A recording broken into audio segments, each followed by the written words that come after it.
So hey you guys, I'm in my dining room.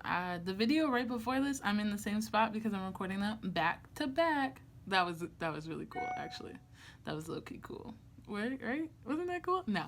But anyway, so today's video, I'm going to show you guys how I organize my grad school stuff using Microsoft OneNote. And so when I applied two cycles ago, I wasn't as organized because I had so much stuff going on with the Rhodes Scholarship and with so much other scholarship and scholarly things that I wasn't as organized as I could have been. And so now, this go around applying to school, I am definitely more organized, and I'm going to share that with you all because this software, Microsoft OneNote, you can download on your phone, you can download on your iPad, and you can use it on your computer. And it works across platforms. So if I change something on my phone, it'll automatically sync up with the changes on my computer, if that makes sense. It's kind of like a Google Doc, but not as complex. So yeah, so you guys won't get to see my face in this video. Tear, I know you guys are so sad, but I'm going to be screen recording my MacBook Pro so that you guys can see what it looks like on the computer, because on the iPad when I tried to record it, it looked crazy, and on my phone it's too small, and also I record on my phone so I can't record the screen and the phone at the same time. You know what I'm saying? So you guys won't get to see my face, but you will get to see the screen. Yeah, so that's all I really wanted to say, and yeah, so be sure to stay tuned if you want to know how to use Microsoft OneNote. Also, you can use Microsoft OneNote for classes too, so I'll probably touch on that a little bit, and I'll show you guys the different notebooks and stuff like that. So stay tuned.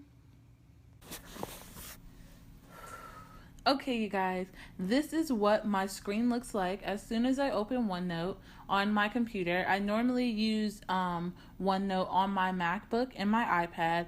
I sometimes use it on my phone, but definitely not as often as my MacBook and my phone. You are able to get Microsoft OneNote for free across all platforms. So you can get it on your tablet, iPad, computer. It doesn't necessarily have to be a MacBook. It can be a regular Microsoft computers that use Microsoft, and you can get it on your phone all for the free. And I honestly think that this program is so invaluable. I absolutely love Microsoft OneNote. So the first things first is that you can organize your materials into notebooks. So my notebooks are graduate school, blog things, and things of the Lord. I don't really use my blog things notebook, if I'm being honest, but things of the Lord I use a lot. So it has my church stuff, it has Bible study, it has meetings for church, word study, and devotionals.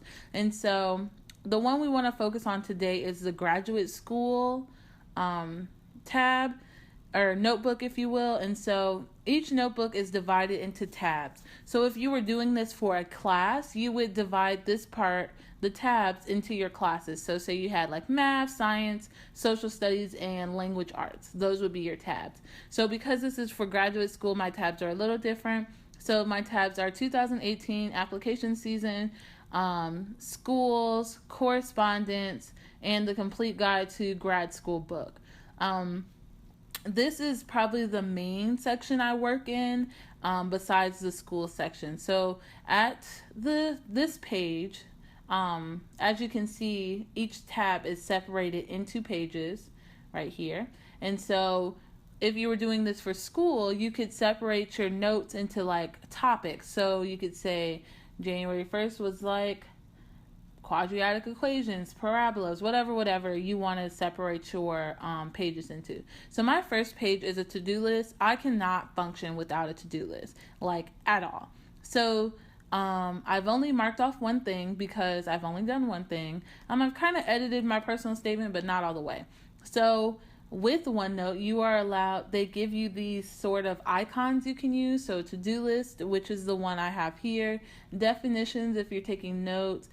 Some people use OneNote for their address book. So you can put in their address, phone number, contact card, all this. stuff to remember. You could also use it to save your passwords. I don't, but that's because I just reset them every time I forget them. But that's neither here nor there. They give you so many icons to use.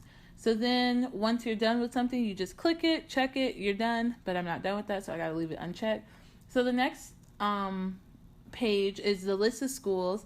I'm applying to a large number of schools. So what I want is to have all my schools and programs listed out already. In case somebody asks me, I can just copy and paste this and send it to them. And also, what I'm planning on doing is once an application is done, like my section, I will click and check it off the list. So yeah, that's all I wanted to say about that. The next section is transcripts. So these are going to be schools that I need to physically send in an official transcript to. So like Case Western, for example, wants a physical copy of a transcript. So that's that. The next section is letter of recommendations. This section isn't complete yet. So the first check, if you will, means that I've contacted them since I contacted them in the first round of emails. And so what I'm also going to do is put another chart, probably here, and put like the list of schools and who's doing a letter of recommendation for what school. So like Dr. Burford, and I'll list next to her name, she's doing UNC Chapel Hill, Jackson State, and she's doing Case Western. Those are her 3 schools that she's doing letters of recommendation for, if that makes sense. The next tab is money. So I like to have a total by the end of this. So the first section is the school names, and then the application fees. The GRE score should be the same unless I've already sent the school my scores. And then transcript totals, like if I need to send them a physical copy of a transcript, and then the totals, and then I'll total it up at the end, and hopefully it won't be too much that I can't afford it. But yeah. The next section is deadlines. So for me to make sure that I hit every deadline, I wanted to have a chart pre-made with the deadlines going in, I guess, in order of occurrence, like in order of which they come. So date order, I guess. Numerical order, is that what it is? Yeah. So I have it like this. I'm planning on having all of my application stuff done by October so that I can be done, have my hands clean, and then like the people who are doing letters of recommendation, they have so much time to get all their stuff in. So that's that. The next tab is schools. So as you can see over here, I made my cursor bigger so that you guys can see it better. So over here I have the list of schools that I've already completed the charts for. So what I have is a chart where it's like a quick look at the information that I need to know for each school. So like where it's located, deadline, application fee. Some of the information repeats itself from over here too, but I like to have each school's information right here ready to look at. So then so each school has the chart the same way. Some schools aren't done, like all these, but like this VCU is done mostly. So I like to have it in the same order, the same chart for each school, so that when I do it, oh, my dog is losing his cool right now. Hang on. So this is the school section, and I'm pretty much done talking about that. So the next, my dog is still growling. So the next section is correspondence. So this is where I'll have my letter of recommendation emails, email sample letters to future professors, and my emails to my old professors letting them know about the programs I'm applying to. And this last section is from a book. I was taking notes on a book, and so that is that. Can you hear my dog? Because he's high-key getting on my nerve. So that is that. That is how I use Microsoft OneNote. If you have any questions about Microsoft OneNote, I would be happy to answer them. I am such a tech person. So I don't know how many other tech things you guys are interested in. And there goes the front door. I'm not sure how many other tech things you guys are interested in, but be sure to hit me up if you want another tech video, and I will definitely get it done for you all. All right, I will talk to you guys later. Bye.